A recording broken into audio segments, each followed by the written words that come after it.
வெறும் ₹1 ஃபைன் போட்டதுக்காக ஒருத்தர் சூசைட் பண்ணிப்பாங்களா? ஹிமாச்சல் பிரதேஷில் இருக்கிற ஹல்கா ஷிம்லா இந்த ரயில்வே ட்ராக்ல 33வது டனல் ஒன்று இருக்கு. இந்த டனலை அங்கே இருக்கிற மக்கள் பரோக் டனல் அப்படின்னு சொல்றாங்க. இப்போ இது ஒரு சாதாரண டனலாக இருந்தாலும் இதுக்கு பின்னாடி விசித்திரமான கதை ஒன்று இருக்கு. இந்த ஹல்கா ஷிம்லா ரயில்வே ட்ராக்ல 100க்கும் மேலே டனல் இருக்கு. அதுலேயே ரொம்ப நீளமான டனல் தான் இந்த 33வது டனல்.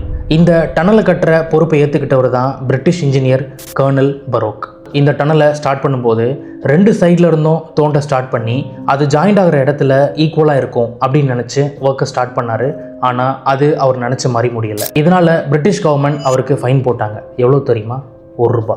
இந்த அவமானத்தை தாங்க முடியாத கர்னல் பரோக் பக்கத்தில் இருக்கிற காட்டில் போய் சூசைட் பண்ணி இறந்து போனதாக சொல்லப்படுது. அவர் இறந்ததால் டனல் கட்டுற ஒர்க் ஸ்டாப் பண்ணி வைக்கப்படுது.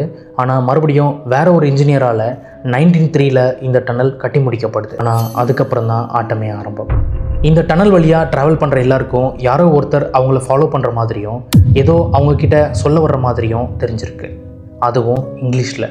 ஆனால் இங்கே இருக்கிற ஊர் மக்கள் இது நல்ல ஆவி தான், எங்களை எந்த டிஸ்டர்பும் பண்ணுறதில்ல, ஈவன் நாங்கள் தனியாக அந்த பக்கம் போகும்போது கூட யாரோ ஒருத்தர் துணைக்கு வர்ற மாதிரி எங்களுக்கு ஃபீல் ஆகுதுன்னு சொல்கிறாங்க. இது அந்த மக்களோட நம்பிக்கையா இல்லை கட்டுக்கதையா?